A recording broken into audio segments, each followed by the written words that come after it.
하나님 말씀 요한복음 20장 1절에서 10절 말씀 저희 여러분 교독하도록 하겠습니다. 요한복음 20장 1절에서 10절 말씀 찾으시면 저희 여러분 교독하도록 하겠습니다.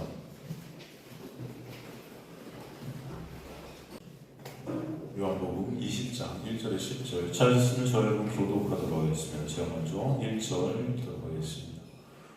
안식 후 첫날 일찍이 아직 어두울 때 막달라 마리아가 무덤에 와서 돌이 무덤에서 옮겨진 것을 보고 베드로와 예수께서 사랑하시는 그 다른 이들을 데려와서 사람들이 죽음을 무덤에서 가져다가 어디에 던질지 알지 못하리라.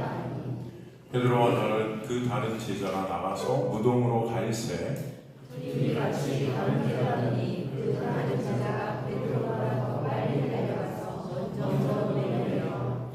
구부려 세마포 놓인 것을 보았으나 들어가지는 아니하였더니 베드로는 따라와서 무덤에 들어가니 생각하고 버리고 또 머리에 쌌던 수건은 세마포와 함께 놓이지 않고 딴 곳에 쌌던 대로 놓여 있더라. 그때야 무덤에 먼저 갔던 다른 제자들도 돌아가고 있더라. 그들은 성령이 그가 죽은 자 가운데서 다시 살아나야 하리라 하신 말씀을 아직 알지 못하더라. 이렇게 있습니다. 이에 두 제자가 자기들의 집으로 돌아가니라. 아멘. 우리가 저번 시간에 부활의 날이 바로 안식 후 첫날이다 배웠죠. 안식 후 첫날. 그래서 오늘 일요일 날 우리가 예배를 이제 드리게 되는 것이죠. 우리가 배웠습니다.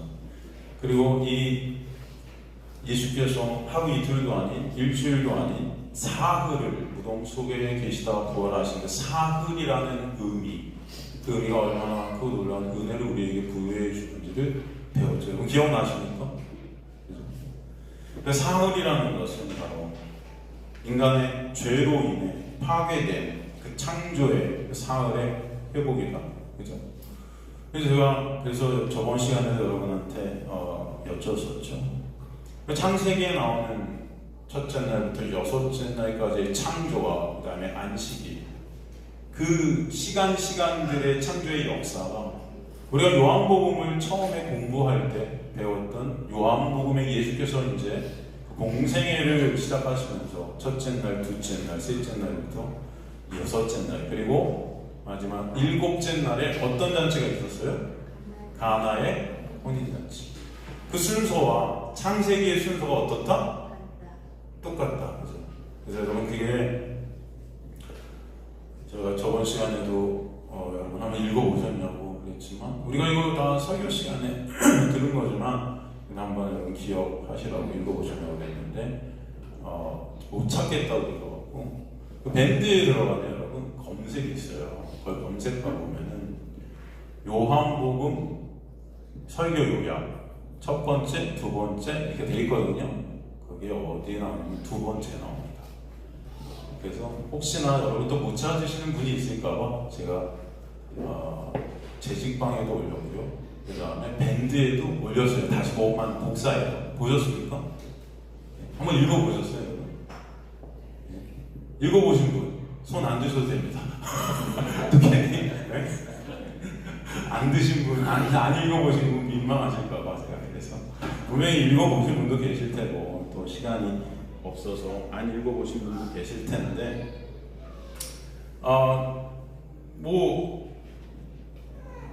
제가 한번 다시 여러분 간략하게 다시 한번 말씀을 드릴게요.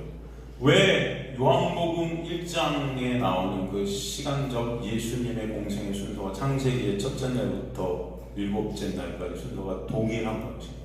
그것은 창세기에 나오는 창조의 역사가 바로 예수 그리스도로 인해 있게 되는 구원의 역사임을 보여주는 거예요. 그죠? 이해가 되세요, 여러분? 그러니까 구약 전체는 다 누구를 보이고 있다? 그죠? 창세기부터 이미 예수 그리스도를 계속 보여주는 거죠. 그죠? 그래서 여러분 우리 요한복음 1장 1장에 나오는 그 내용이 뭡니까, 여러분? 같은 태초에로 시작을 하잖아요. 그죠? 태초에. 그리고 창세기도 마찬가지죠. 태초에로 시작하죠. 그래서 보면은 창세기 첫째 날 뭐가 창조가 됐다 그랬어요? 간략하게 여러분 다시 한번 나눠보겠습니다. 제가 넘어가도 되는데 넘어갈까요? 시간상? 아니면 그래도 한번 할까요? 어떠세요? 할까요? 넘어갈까요? 간단하게 할까요? 간단하게 될까요? 자, 창세기 첫째 날 뭐가 창조가 돼요, 여러분? 네? 빛이죠? 빛, 그죠? 그러나 그 창조는 온전한 창조가 아니었어요. 그래서 혼돈과 공허감 가운데 있게 된 창조였어요. 거기 뭐가 떨어졌다?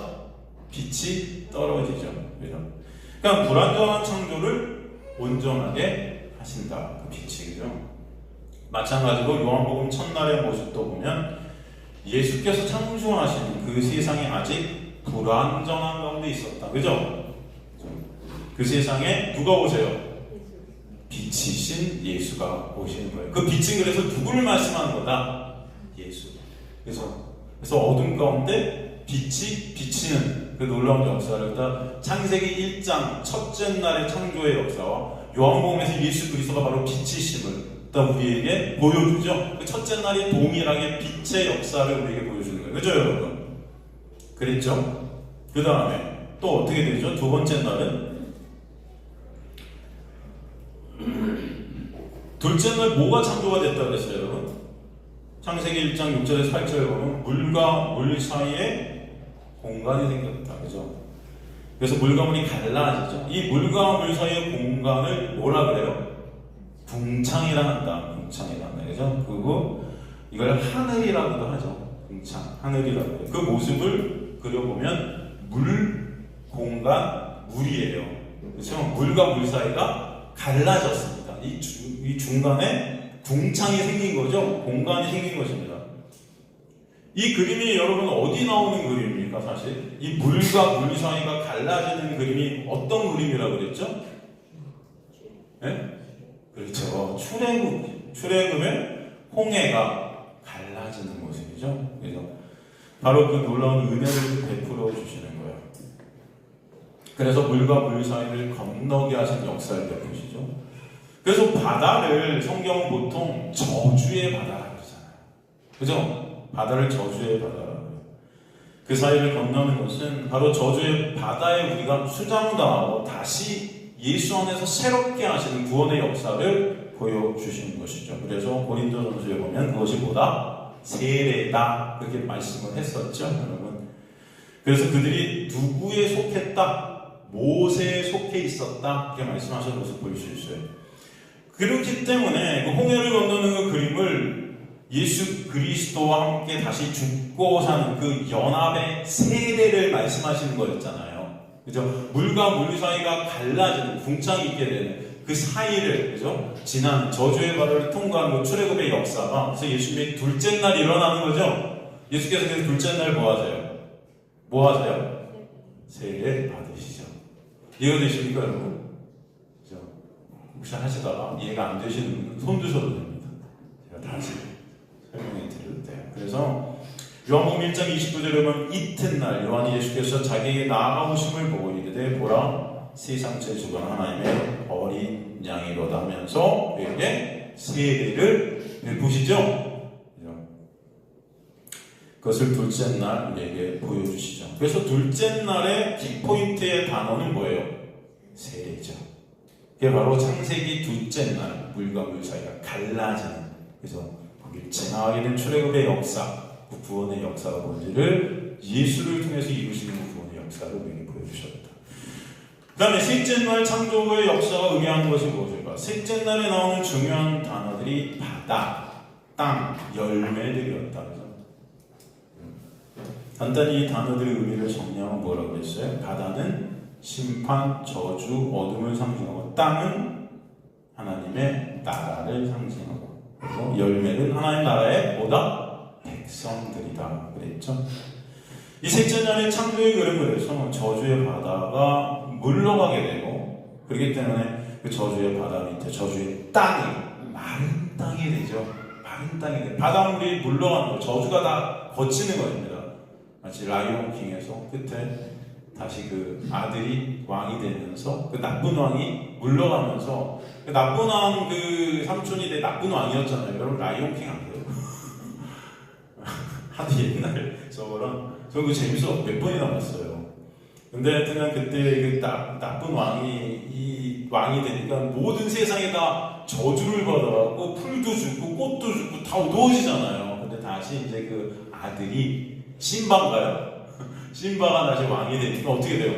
해가 쫙 빛이 비치면서 어둠이 물러와 꽃들이 피어나고 막 그런 거 있죠, 여러분. 그런 모습들. 바로 이걸 보여주는 것입니다. 이 저주의 바다가 물러가게 하시고, 그러므로 저주의 바다 밑에 그 땅이 이제 마른 땅이 되어서 열매 맺는 땅이 된 하나님의 나라의 도래를 설명해 주는 거였죠. 이게 바로 셋째 날의 창조입니다. 그래서 죄로 인해 저주의 땅에서 자라는 엉겅퀴 가지가 사라지고 풀과 씨 맺는 채소, 식물, 열매 맺는 나무가 자라게 하시는 거잖아요. 그죠? 그렇다면 이 저주의 바다가 물러가고 은혜의 땅이 어떻게 도래케 되는 것인가? 바로 그것이 예수 그리스도의 무엇으로 인해 완성돼요? 십자가로 인해 완성됩니다. 그죠? 그래서 그가 세상죄를 다 지고 가셔서 십자가에서 그것을 처리하시고, 그렇기 때문에 저주의 바다가 물러가 하나님의 나라가 도래케 된 것.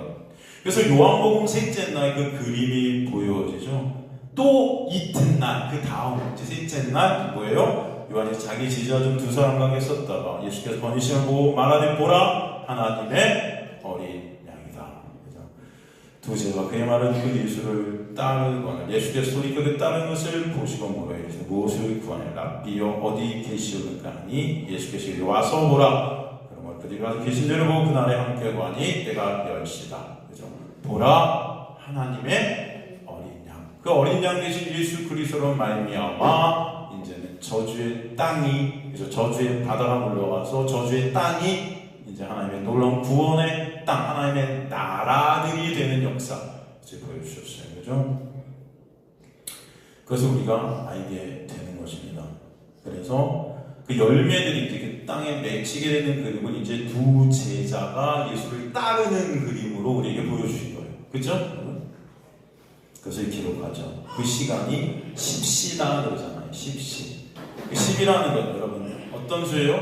10은 괜히 거기 시간을 기록했습니까? 아니죠. 십시라는 것은 그게 바로 하나님의 때가 이제 도래하는 구원의 역사가 있게 되는 온전수, 완전수라는 것을 우리에게 보여주신 거죠.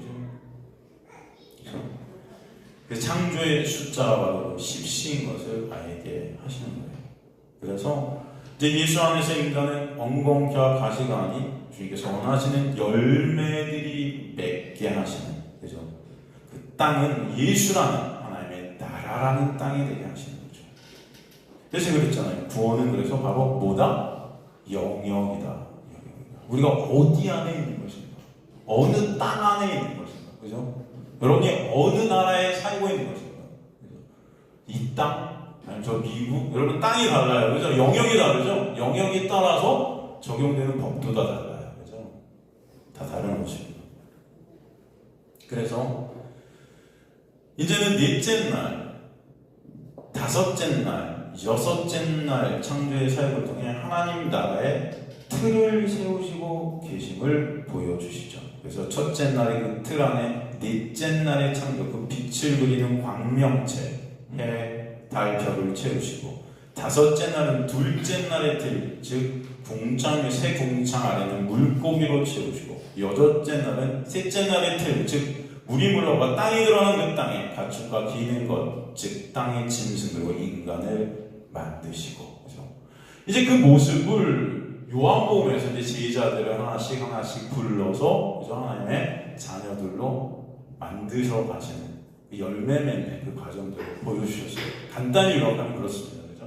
더 말씀드리면은 더 많겠지만, 그래서 요한복음 1장 43절부터 계속 이튿날, 또 그 이튿날 하면 하나님의 나라의 백성들로 채우시는, 그리고 일곱째 날, 그렇지만 거기 요한복음 2장에 가서 그 가나의 혼인잔치를 갖다 일곱째 날이지만 이튿날 계속 더해보는 게 일곱째 날입니다. 그런데 사흘째라는 사흘이라는 단어를 일부러 거기 쓰셔서 바로 그 회복의 역사, 그 사흘이라는 그 무너진 사흘을 다시 회복시키신 하나님의 놀라운 은혜가 뭔지를 사흘이란 단어를 통해 보여주신 것이죠. 이해가 되십니까, 여러분?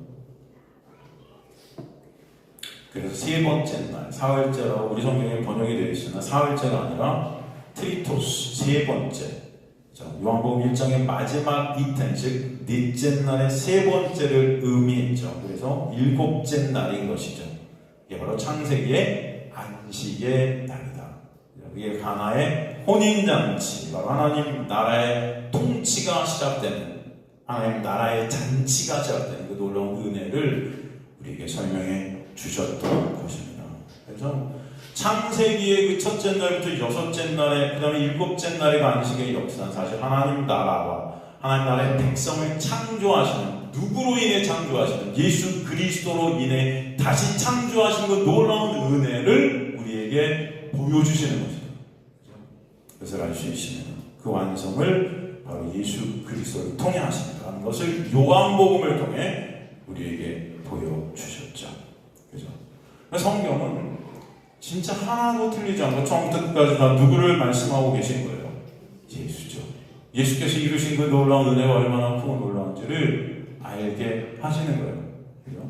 그래서 우리는 창세기부터 보면서도 누구를 보게 됩니까? 예수를 보게 되는 거죠. 여러분 이해가 되십니까? 이해가 되세요? 그죠? 이건 참 너무 놀랍지 않습니까? 이 말씀들을 이렇게 우리가 보고 있노라면 하나님께서 이 모든 것들을 예수를 통해 이루시는 그 놀라운 은혜가 얼마나 크고 놀라운지를 여러분 인생을 통해서 보게 하시는 거예요. 이게 너무나 놀라운 것입니다. 그죠? 제가 말씀드리잖아요. 창세기와 요한복음은요, 여러분, 이 기록된 연도가 어마어마하죠. 그죠? 한 2000년 정도 될 거예요. 쓴 사람도 다르죠. 하지만 성령의 감동으로 구약 전체, 66권이라는 성경이 다 누구를 가르치고 있어요? 예수를 우리에게 보여주고 있다는 겁니다. 그 많은 사람들이 각각 다른 시대, 다른 곳에서 말씀을 기록했지만 이게 다 누구를 우리에게 보여준다? 예수를 보여주고 있다. 그래서 성령께서 쓰신 하나님의 말씀이라는 것입니다. 그리고 우리 안에 성령이 오시면 말씀을 통해 그래서 누굴 보게 돼요? 예수를 보게 되는 거예요. 예수의 은혜가 얼마나 큰지, 그 십자가와 그 부활의 역사가 얼마나 그 놀라운 은혜인지를 알게 하시는 것입니다. 그래서 저번 시간에 우리가 그 놀라운 은혜를 공부했던 것이 그 사흘의 회복, 죄로 인해 무너져 내린, 그죠? 그 사흘이 다시 회복되는 역사, 바로 그것이 예수 그리스도의 놀라운 은혜로만 되는 것이다. 여러분, 성경이 말하는 죄는 인간들 사이에 설명되는 그런 개념이 아니죠. 성경이 말하는 죄의 개념, 성경에서 말하는 죄라는 것은요, 하나님과 누구 사이의 죄를 말하는 것입니까? 하나님과 피조물 사이의 죄를 말하는 게 성경이 말하는 죄예요. 그죠? 이것이 굉장히 중요하죠. 그죠? 그러니까 우리가 생각하는 죄와 성경이 말하는 죄는 다르죠. 그렇지 않습니까? 하나님의 은혜 밖에 있는 인간들의 상태를 성경은 뭐라고 합니까? 에베소 2장 1절에 보면 죄와 허물로 우리가 다 어떻다? 죽어있다 그러죠? 죄와 허물로 죽어있는 자들이 인간들이라고 그래요. 우리가 막 움직이고 살아있는 것 같은데 죽어있다는 것입니다. 죄로 인해서. 그게 바로 성경이 우리에게 말씀하는 거예요. 마치 좀비 같은 거죠. 좀비. 제가 그래서 좀비 얘기를 많이 하지 않습니까? 살아있는 것 같은데 어때요, 여러분? 죽은 자죠? 그죠? 죽은 자입니다. 시체나 다름없는. 그러나 움직이는 거예요. 움직이는 거예요. 그냥 본능대로. 그냥 움직여요. 사람만 보면 물어 뜯으려고 그러죠, 여러분. 하나님 보면 인간이 그런데 그런 시체들의 모습입니다. 여러분 삶이 가만히 보세요. 내 이익과 내 유익을 위해 서로 물어 뜯으려고 하는 우리의 모습들이 있어요, 없어요? 있습니까, 없습니까? 살아가다 보면. 있죠? 굉장히 흡사하잖아요. 제가 옛날에도 말씀드린 부산행이라는 그 영화 보면 좀비보다 더 좀비 같은 사람이 거기서 나오잖아요. 인간. 그죠? 이게 우리의 모습이다. 라는 것을 보여주죠. 자, 지금 인간의 상태가 이런 것인데, 좀비가 좀비를 서로 해코지 하는 것을 여러분 좀비 사이에서 우리가 볼 때 좀비 사이에서 서로가 서로 싸우는 것을 죄라고 생각할 수 있을까요, 여러분?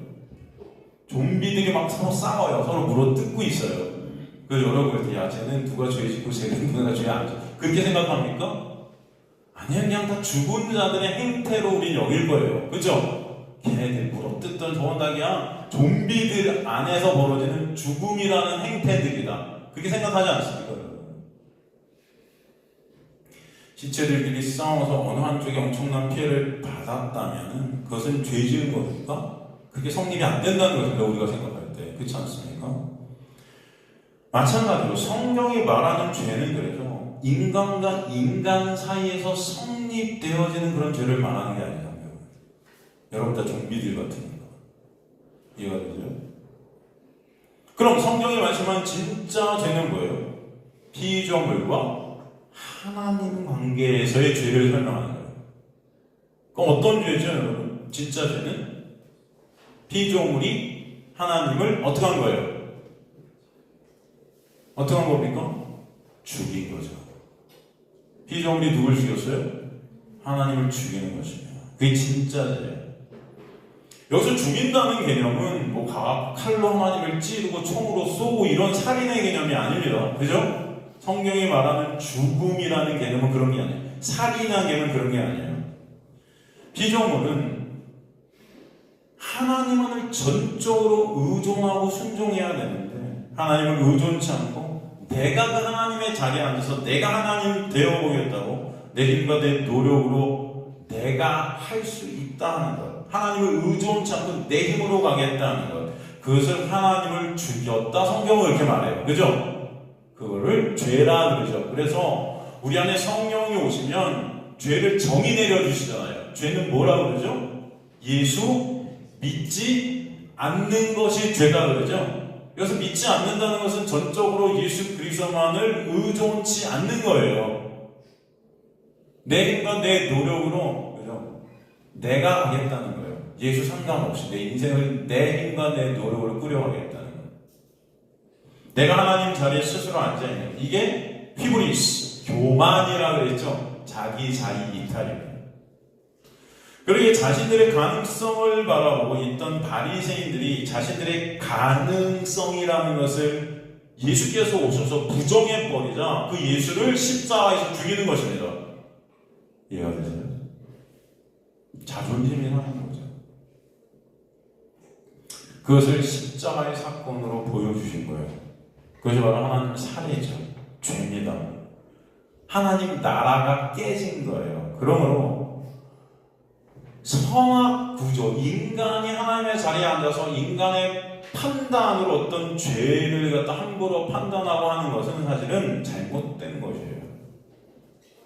우리가 하나님 계심에도 불구하고 마치 하나님이 안 계신 것처럼 이 세상의 모든 것들을 내 힘과 내 노력으로 내가 해결하고 내가 감당해 나가고 내가 그 모든 걸 이루려 하는 것, 그 자체가 이미 하나님을 죽인 것입니다. 그것이 바로 이 세상에서는 어찌 보면 굉장히 훌륭해 보이고 멋있어 보일 수 있어요. 그런데 하나님의 살아계심을 인정치 않고 모든 상황 속에서 하나님께 모든 것을 맡겨드리지 못해 모든 것을 내가 감당해내고 고통당하고 있는 그것이 바로 죄고 하나님을 살해하는 거예요. 그래 어떤 단어로 주님께서는 우리에게 말씀하세요? 수고하고 무거운 짐진자들이라 그러죠? 여러분들이 그 모든 것들을 내 힘과 내 노력으로 수고하고 무거운 짐을 지고 가는 거예요. 이 자체가 뭐예요? 죄 안에 갇혀있는 모습. 그래서 그런 자들이 누구한테 가야 된다? 예수께로 가야 된다 말씀하시는 거죠. 그렇지 않으면 생명이 있다 없다? 없는 거예요. 멸망입니다. 쉽게 말해 하나님의 살아계심을 인정치 못해요. 그러므로 그분의 은혜를 알까요? 모를까요? 모르는 거죠. 모르는 겁니다. 그걸 죄라 그래요. 하나님의 일하심, 그 은혜의 사역을 당연히 모르고 인정이 안 되니까 뭐예요? 예수가 믿어져요? 절대 안 믿어져요. 말은 할 수 있어요. 예수. 그 예수는 그런데 우리가 모르는 예수인 거예요. 내가 만든 예수인 거예요. 그죠? 알라딘 요술 낸 것 같이. 그죠? 그냥 나를 위한 예수. 내가 뭐 원하면 들어주는 예수. 내가 만든 우상인 예수인 겁니다. 바리새인들이 그렇게 열심히 착하고 선한 일을 하고 말씀을 지키고 예배를 열심히 드리고 종교 행위를 아주 열심히 했죠. 세상 모든 사람들이 그 바리새인을 존경했어요. 그럼에도 예수께서 그들에게 뭐라고 그러세요? 이 마귀 새끼야 그러신단 말이에요. 이해가 되십니까? 그 당시에 가장 존경받던 사람들이 마귀 새끼라고 그러죠. 예수께서. 여러분 이게 무서운 말씀입니다. 인간들의 눈에 볼 때 존경스럽고 닮고 싶은 자들인데 예수께서 보실 때 어떤 자예요? 그 자가? 마귀 새끼인 거예요. 심각한 말씀이죠. 이게 뭐예요? 자신들이 하나님의 자리에 올라앉아 스스로 하나님들이 되었다는 거죠. 이걸 구약에서는 우상숭배, 간음이라 해요. 간음. 창세기에서 여자가 선악과를 먹으로 내가 하나님이 되어보겠다는 그 자체가 하나님 나라가 상실될 버린 겁니다. 그것이 죽음 안에 갇히게 된 인간의 모습이에요. 그러므로 인간은 다시 혼돈과 공허, 흑암으로 빠지는 거예요. 다시 없음의 상태로 떨어지는 겁니다. 그걸 죽음이라 그래요. 그런 죄인들과 죄악된 세상의 현실을 예레미야 4장 22절이 잘 설명하죠. 한번 볼까요? 내 백성 나를 알지 못하는 어리석은 자요 지각이 없는 미련한 자식이라 악을 행하기에는 지각이 있으나 선을 행하기에는 무지하다. 선이 뭔지도 모르는 거예요.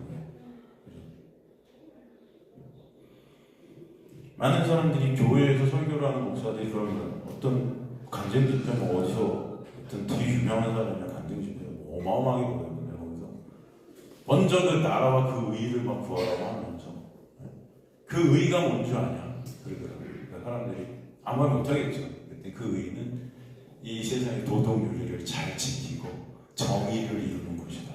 하나님께서 원하시는 하나님의 나라를 만드는 거다. 이렇게 설명하더라고요. 맞습니까? 먼저 그 나라와 그 의를 구하는 것. 그 의는 뭐예요? 디카이오스네. 헬라어도 쓰더라고요. 깜짝 놀라. 디카이오스. 그래서 기대했어요. 내심. 간증 집에서 하는데 디카이오스네. 이 의. 이게 뭔지 아십니까? 디카이오스네. 의. 저 사람은 그래도 정확히 의를 말해주나? 했더니 이 도덕윤리, 이 정의 이런 것들이 이루는 겁니다. 이 세상에서. 그래서 제가 꺼버렸어요. 말도 안 되는. 그 의가 뭐죠? 성령에서 말한 의는 뭡니까? 우리 안에 성령이 오시면 그 의가 누구라 그러세요? 그죠? 정확히 성경은 예수가 의다 말씀해 주셨어요. 그죠? 로마서에도 보면 뭐예요? 우리에게 한 의를 주셨다. 그게 누구다? 예수다. 그런데도 왜 목사들은 왜 그렇게 예수님을 믿는다고 간증하는 사람들이 의를 예수로 말을 안 하는 걸까요, 여러분? 이것을 내가 지켜서 내가 그 의를 이루고 내가 하나님의 자리에 올라가 보였다 하는 내가 하나님이 된 우상의 자리에 있기 때문이에요. 이해가 되십니까? 멋져 보이죠? 사람들은 따릅니다. 그래, 이 세상을 정의롭게 만드는 저 사람 너무 훌륭해 보이고 존경스러워 보여요. 그죠? 근데 예수께서 오셔서 그 당시에도 그런 바리새인들에게 뭐라 그래요?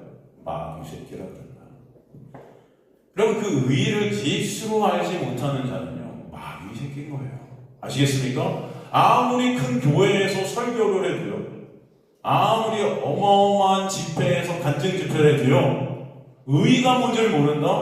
마귀 새끼인 거예요. 이해가 되세요, 여러분? 의는 예수 그리스도시라고 말씀해 주세요. 그죠? 이건 제가 하는 말입니까? 성경이 말씀하는 겁니까? 성경이. 그죠? 근데 그 성경을 다르게 해석한다? 그건 아닌 거죠, 여러분. 그죠? 그러니까 지금 이 세상이 다 하나님의 자리에 인간들이 앉아서 내가 하나님이라 하는 거예요. 다 창세기 1장 2절의 설명들 똑같지 않습니까? 모든 틀과 내용물이 다 상실된 흑암의 상태에 있는 것입니다. 사망인 거예요. 타락한 인간들의 처음 자리, 티끌, 먼지, 이것을 지옥이라고 하는 것입니다. 흙에 갇혀 죽음의 상태에 있는 거예요. 하나님의 은혜로 우리가 구원받았다는 것은 다른 말로 하나님께서 거저 조건 없이 우리를 그냥 택해 주셔 생명을 주신 것이죠, 여러분. 하나님의 택함이에요. 어떤 조건도, 어떤 그죠? 것도 우리가 그것을 갖다 이룬 것이 없어요. 하나님의 은혜죠. 하나님의 택함이시죠. 근데 인간들은 뭐라 그래요? 왜 누구는 택하고 누구는 택하지 않았냐 따져요. 그죠, 여러분? 따지지 않습니까? 어떤 사람들? 하나님이 택하셨대, 누구를? 하나님이 택하신 이상 하나님이 뭔데 누구를 택하고 누구는 안 택해? 막 그래서 따져요. 생각해보세요. 죽은 흙의 존재들, 흙 안에 다 죽어 있어요. 죽은 좀비들 같은 존재들을 그대로 두는 것이 하나님 잘못인 거예요. 예? 어차피 죽었는데, 어차피 흙인데, 여러분 생각해보세요. 다 좀비예요, 여러분들이. 예? 다 실체들이에요. 그런데 그 흙에 생기를 부어서, 생명을 부어서 하나님의 자녀로 만드세요. 여러분이 그래서 주님의 자녀가 되었다면 어떠시겠어요? 어떠시겠어요? 왜 하나님 저만 살려주셨어요? 쟤도 살려주셔야 하나님 착하신 분이지. 따지시겠어요? 그러면 하나님께서 여러분을 살리셨어요. 그럼 어떠시겠어요? 감사하죠. 감사하지 않습니까? 죽은 흙 그대로 두겠다는 이 일을 제기하는 죽은 흙들의 모습이 바로 죄된 모습. 그것이 인간이 바로 하나님이 된 모습이에요. 그 하나님한테 삿대질하는 거예요. 내가 하나님한테 이렇게 했는데 왜 하나님 나한테 이렇게 해주냐? 하나님이 항상 거래하고 있는 거죠. 왜 내가 하나님입니까? 왜 나만 천국 보내고 쟤는 왜 안 보내냐고 따지는 거죠. 이게 바로 인본주의, 내가 하나님의 자리에 앉아서 심판의 주체가 내가 된 겁니다. 그것은 하나님의 영역이에요. 이해가 되십니까? 하나님께서 죽은 흙에 생명을 불어넣어 주시지 않으면 우리 모두는 혼돈과 공허, 흑암이라는 영원한 죽음 안에 머물러 있는 자들이에요. 그 흑암의 새가 혼돈, 공허, 흑암의 새 빛을 비춰주시는 이게 새 언약의 역사입니다. 여러분, 히브리 사람들의 개념에 이 새 것이라는, 새 언약의 새 것이라는 것은 우리가 생각하는 어떤 새로운 이런 것이 아니에요. 이 히브리 사람들의 새라는 것은 완성의 개념이에요. 어떤 개념이다? 완성의 개념. 제가 그래서 그러는 거예요. 여러분, 국어사전을 놓고 성경을 해석하면 성경 해석이 된다 안 된다? 절대 안 돼요. 이건 완성, 더 이상 새 것이 있다 없다? 없다. 이건 끝난 거예요. 완성의 언약, 그것이 새 언약. 죽어있는 자들이 하나님의 은혜를 부으셔서 살리신 거예요. 이게 끝이에요. 완성된 겁니다. 이제 더 이상 죽은 흙의 자리로 돌아갈 수 있다? 없어요. 여러분이 원해도 돌아갈 수 있어요? 없어요? 나사로가 무덤에서 나옵니다. 누구 때문에 나오죠? 나사로가 원해서 나왔어요? 원하지 않아서 또 안 나왔어요? 원해서 나왔을까요? 네? 아니에요. 예수께서 부르셨기 때문에 나왔어요. 그죠? 나사로야 나오너라. 싫어요. 저 무덤에 있겠습니다. 안 나갈래요. 할 수 있어요? 없어요? 그 부르심에는 우리가 반항할 수가 없는 거예요. 전지전능하신 하나님의 부르심 앞에 여러분은 거부할 수가 없는 자들이에요. 이해가 되십니까? 그래서 나오죠. 나와요. 다 이게 꽁꽁 묶여있는 상태로 강시처럼 나오는 겁니다. 주님께서 왜요? 다 풀어 자유케 하라. 주님의 은혜가 아니면 우리는 그 안에 계속 있는 거예요. 그러면 나사로는 어떠셨을까요? 그 죽음 안에서 빠져나오게 됐는데 처음에 그 이유를 알고 내가 어떻게 살았지? 모르는 거예요. 그죠? 알까요? 모를까요? 몰라요. 그런데 어떻게 살았는지를 배우게 하시죠. 이제 이게 바로 예수 그리스도의 부르심이구나, 은혜구나. 그래서 내가 생명을 얻게 되구나. 그 놀라운 은혜가 이런 거구나. 인생을 통해서 알게 하시는 것입니다. 이해가 되세요? 그렇게 죽어있는 자들에게 하나님의 은혜가 부어질 때 새로운 피조물로 창조해내십니다. 그 다음에 그 은혜가 뭔지를 그들에게 알려주시는 거예요. 그죠? 우리 아기가 왔는데 아기가 지금 왜 태어난지 알까요? 모를까요? 알까요? 모를까요? 모르겠죠. 엄마 아빠의 은혜가 뭔지 알까요? 모를까요? 모르죠. 그런데 태어났어요? 안 태어났어요? 태어났어요. 제가 원해서 태어났을까요? 원치 않아서 안 태어난 걸까요? 예? 저게 제가 원합니까요? 아니에요. 그죠? 나중에 또 이럴 수도 있어요. 왜 저를 나게 하셨어요? 그러면서 살아가면서 엄마 왜 저를 이 땅에 나게 하셔서 이렇게 고생하게 하세요? 우리 막 그런 살다 보면 힘들 때 막 그런 적도 있잖아요. 왜 내가 태어났을까? 그러나 저 아이는 크면서 엄마 아빠의 사랑이 뭔지 은혜가 뭔지 배우게 될 겁니다. 그죠? 왜? 생명이 있기 때문에 그래요. 그럼 하나님의 놀라운 은혜가 임해서 생명이 있게 되잖아요. 그 은혜를 어떻게 돼요? 배우게 되는 거예요. 나중에 철들죠. 철들면 그때 우리 엄마 아빠가 나를 이렇게 하셨구나 알게 되죠. 그래서 감사하게 되는 거예요. 그죠? 근데 감사하게 되지 않은, 철들지 않는 자녀들 어떻습니까? 네? 그냥 투정, 불만, 불평, 나중에는 엄마 아빠한테 조금 뭐 이렇게 해주고서 엄청 티내죠? 내가 이거 해줬는데 엄마 아빠 왜? 그죠? 여러분 자녀들은 부모님께 감사하는 자들이 돼야 돼요.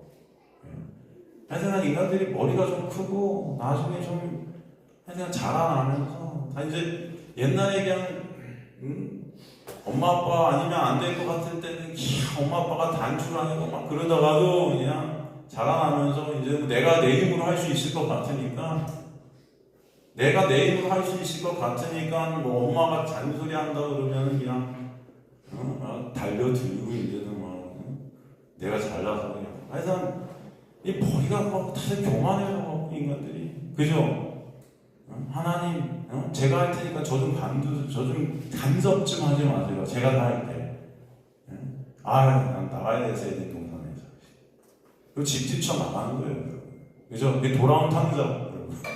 집 뛰쳐 나가는 겁니다. 나 지금 간섭 좀 하지 마세요. 그냥 돈이나 주세요. 나 나가서 할 거예요. 그게 편하겠어. 근데 나가 살아보니 어때요? 죽겠죠. 쩔쩔 망하고 다. 그러다 보여. 생각나는 그때 우리 엄마 아빠가 나한테 이렇게 잘해주셨는데 그 은혜가 그때 그렇게 컸구나. 그때서야 그냥 전부여 의지 없어서 손들고 옵니다. 그죠? 그럼 다행이고요. 그죠? 그게 하나님의 은혜죠. 그럼 다행인데 끝까지 은혜 모른 채 그냥 엄마 아빠가 간섭한다고 그냥 뭐라고. 여러분 우리는요 그 은혜가 없으면요 존재할 수 없는 자들이에요. 그것을 이제 알게 하시는 거예요. 생명된 자들은요 하나님의 생명이 부어진 자들은 인생을 통해서 그 은혜가 뭔지를 보이게 하세요. 반드시 알게 하실 줄 믿습니다. 깨닫게 하시는 거예요. 그래서 하나님 나라의 회복이 바로 예수 그리스도의 놀라운 은혜 안에 있게 하시죠. 이게 새 언약의 언약의 완성의 은혜죠. 그래서 그 은혜가 어떤 것인지 깨닫게 하시려고 옛 언약과 새 언약을 통해서 설명하시는 거예요. 하나님의 백성들에게. 그래서 성경은 그래서 제가 그랬죠. 성경은 하나님의 백성들에게 주어진 거예요. 하나님의 백성들에게 말씀을 통해서 하나님의 은혜가 뭔지 알라고 주어진 거예요. 이해가 되십니까? 예배는요. 그 은혜를 아는 자들이 그 은혜에 감사해서 드려지게 되는 이 땅 가운데 은혜를 배워가면서 이미 하나님의 나라를 모형하는 것입니다. 그래서 거기서 감사가 있는 거예요. 이해가 되세요?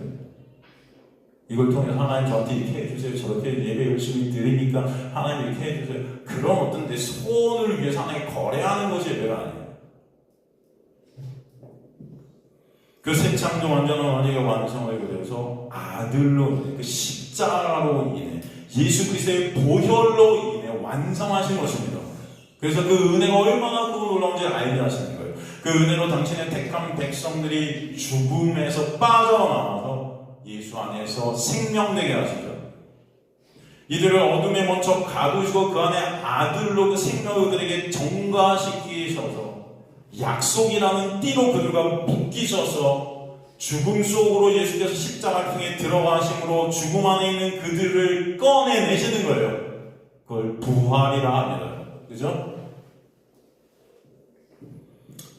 그래서 예수님의 십자가와 부활은 하나님 나라의 회복이다. 뭐다? 하나님 나라의 회복. 하나님의 백성들의 회복이다. 하나님 나라의 틀이 첫째 날, 둘째 날, 셋째 날 세워졌으니 예수님의 죽음으로 회복되어야 할 하나님의 나라가 사흘이라 하는 거예요.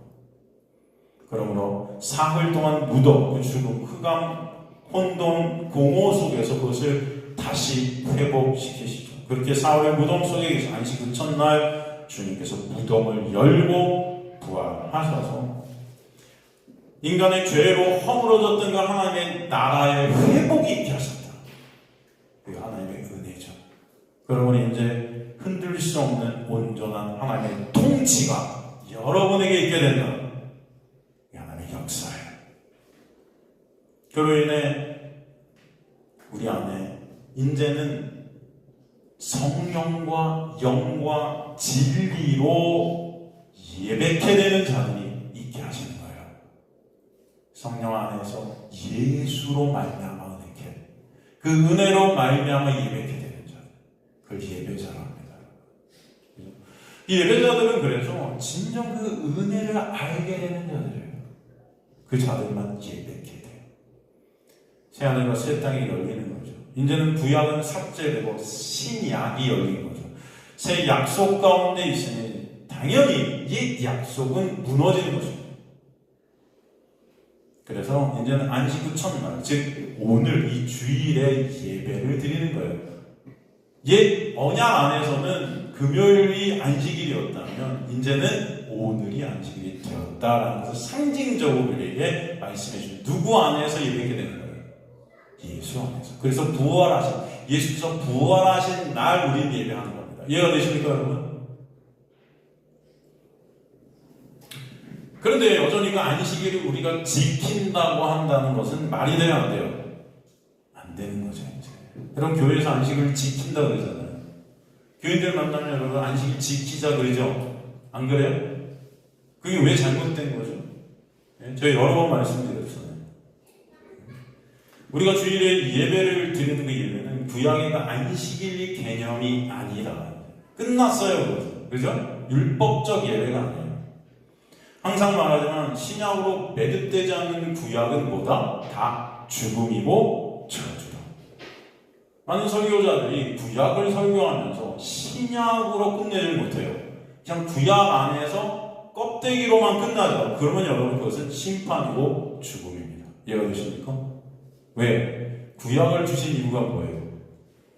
왜 신약이 아니면 안 됨을 알라고 주신 게 구약이에요. 그래서 옛 약속인 겁니다. 새 약속이 오면 그건 끝나는 거예요. 그죠? 그런데 그것을 여전히 내가 이루어서 내가 이루겠다. 그 자체가 죽음이죠. 그래서 구약의 안식일을 지킨다는 것은 말이 안 되는 거예요. 구약의 안식일은 깨져야 하고 신약의 안식일, 즉 이제는 누구 안에서? 예수 안에서 안식과 감사와 하나님 나라가 경험되어지는 역사가 예배 가운데 있게 하시는 것입니다. 그래서 은혜를 알게 되는 거예요. 예수께서 그 안식일을 지키심이라는 것을 십자가에서 다 어떻게 해요? 이루어버리셨어요. 끝내셨어요. 출애굽기 20장 8절에 보면 안식일을 기억하여 거룩하게 지키라 명령하신 그 명령, 그죠? 그 율법이라고 그러죠, 여러분. 그 율법을 왜 주신 거라고 그랬죠?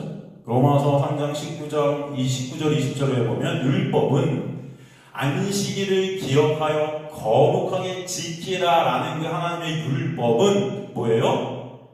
로마서 3장 19절, 20절에 보면 죄를 깨닫게 하려 함이라. 그죠? 우리가 뭐냐, 그 율법이 말하는 것, 율법 아래 있는 자들이 말하는 것이 이는 모든 입을 막고 온치의 사함으로 하나님의 심판 아래 있게 하려 함이라. 그러므로 율법의 행위로 그 앞에 의롭다 하시거늘 육체가 있다 없다? 없나니 율법을 지키든 율법을 못 지키든 이것으로는 의롭게 될 수 있다 없다? 없다. 없나니 율법으로는 뭐다? 죄를 깨닫게 하려 함이라. 지키라고 주신 거예요? 죄를 깨달으라고 주신 거예요? 그죠? 그런데 왜 안식일을 거룩하게 지켜야 된다고 그래요? 그죠? 거룩하게 지키지도 못하시는 거예요. 그잖아요. 한 번도 안식일을 거룩하게 지키는 것을 못 보죠, 우리는. 그죠? 다시 말하면 이 구약의 안식일의 율법은 엄밀히 말해서 지키라고 준 것이 아니다. 아니다. 죄된 인간들은 이 안식일을 거룩히 지킬 수 없는 자들임을 깨달으라고 주신 거다. 그래서 죄를 깨닫게 하려 함이라. 그죠? 그러니 죄된 인간들은 이 법으로 자기 의로 삼고 하나님 저 안식일 지켰으니까 복 주세요 하고 거래의 수단으로 삼고 있는 것이 바로 이 자체가 죄라는 것입니다. 이 자체가 뭐다? 죄다. 이런 죄된 존재임을 알라고 주신 거예요, 율법은. 그런 존재가 나임을, 그런 율법, 즉 안식일을 거룩히 지킬 수 없는 존재가 나임을 알 때 우리는 어디로 갑니까? 그 안식일을 거룩하게 다 지키신, 십자가에서 다 이루신 누구께로 가요? 예수께로 갈 수밖에 없어요. 이해가 되시죠? 예수께로 가라고 주신 것이 율법이에요. 그죠? 그 은혜 안에. 그래서 예수 안에서만 우리는 안식일을 거룩히 지킨 자가 되는 거예요. 누구 안에서만? 예수 안에서만. 예수를 믿는 믿음 안에서만. 새 언약의 주체 되신 예수가 그래서 구약을 밀어버리고 새 언약, 즉 온전한 언약을 완성시키신 그 신약을 십자가의 죽음과 부활로 완성하시죠. 그러면 우리는 예수 안에서만 오늘이 안식일이 아닌 매 순간이 안식일이 되는 것입니다. 여러분. 누구 안에서만? 예수 안에서만 이제 매 순간이 안식일. 그러니까 안식은 어떤 의미라고 그랬죠? 하나님의 통치가 있는 거예요. 하나님의 통치가 있는 거예요. 안식이 있는 거예요. 예수가 회복시키신 거룩한 안식일 안에서 이미 모든 것을 지킨 자로 하나님의 놀라운 은혜의 통치가 있는 자가 되게 하신 것입니다. 그래서 예수님 믿음 안에서 다 지킨 자가 되게 하셨으니 그 놀라운 은혜에 감사해서 여러분이 오늘도 모여 주님을 찬송케 되고 그 놀라운 은혜로 우리는 예배하게 되는 것입니다. 그걸 예배의 자라는 거예요. 예수 안에 새롭게 된 주님의 자녀들은 매 순간의 삶이 예배이고 모든 삶을 통해 그 은혜 가운데를 배우게 하셔서 감사하게 되고 주님을 찬송케 되는 매 순간에 하나님의 안식일을 지킨 자로 살아가는 것입니다. 그래서 일요일 예배만 예배가 아니에요. 모든 예배는 다 동일합니다. 여러분이 수요일날 드리고 수요일 예배도 똑같아요. 그죠?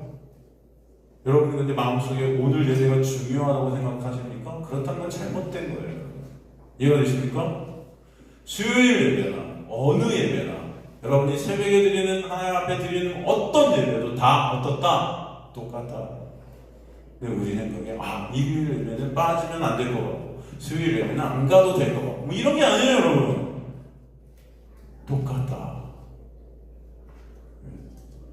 이거 바꿀까봐요, 그래서 제가 예배를.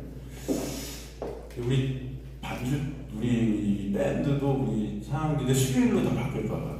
수요일로 다 바꾸고 식사도 수요일로 바꾸고 다 바꾸고 우리 일요일을 좀 이렇게 나눌까요? 다 바꿀까요? 좀 평등하게 다 일요일에 다 집중되어 있고 바꿀까 하는 생각은 있는데 생각대로 안 되는 게 저죠. 지금까지 못 받고 있어. 생각은 그렇다고 여러분. 수요일 좀 오세요. 그러니까 이런 생각 좀 안 들게. 이렇게 수요일 한 명도 안 와요. 여러분. 어떻게 한 명은 아니구나. 오시는 분이 계세요. 오셔서 말씀 들으세요. 여러분도 그거 오셔서 다 왔으니까 의상을 하는 게 아니고 말씀 좀 들으세요. 보시고 배우시고 얼마나 좋습니까, 여러분? 히브리서. 저는 히브리서 볼 때마다 감동이 되는데 되잖아요. 물론 시간이 없고기가 힘들어 알죠. 아직 그런 분한테 그러는 게 아니고 시간 되시는 분은 오세요. 시간 되시는 분. 똑같습니다. 우리는 매 순간순간의 은혜 안에서 예배자로 안식을 은혜를 누리며 살아가는 자들이 되는 거예요. 그렇죠? 그래서 오늘 그 놀라운 새 언약이 뭔지, 안식이 뭔지, 예배가 뭔지, 그것을 예수께서 다시 그 사흘이라는 것을 회복시키심 안에서 있게 하시는 거예요. 그래서 우리는 이제 신령과 진리로 매 순간 예배케 되는 자들이 되는 것입니다. 사도 바울이 골로새 2장 16절 17절에 보면은 그래서 뭐라고 되어 있습니까, 여러분? 골로새죠 2장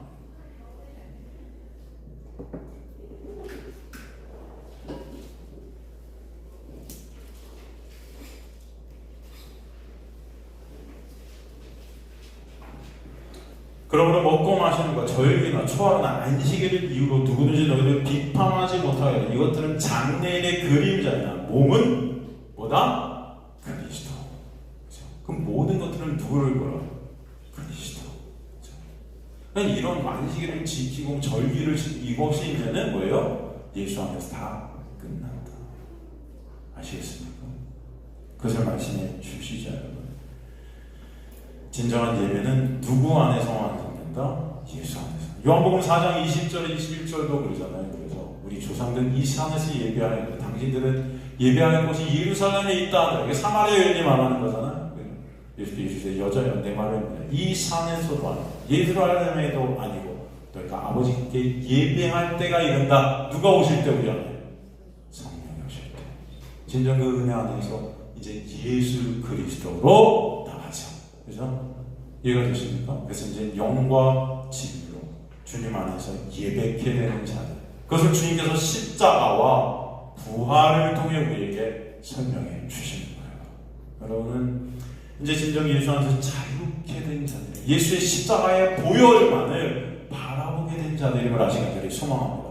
여러분의 어떤 행위도 어떤 것으로도 하나님 우리는 설 수 없는데 예수께서 그 십자가에서 피를 흘리시고 그 보혈의 공로로 말미암아 이제는 진정한 자유와 안식이 여러분 있게 되었음을 아시기 간절히 소망합니다.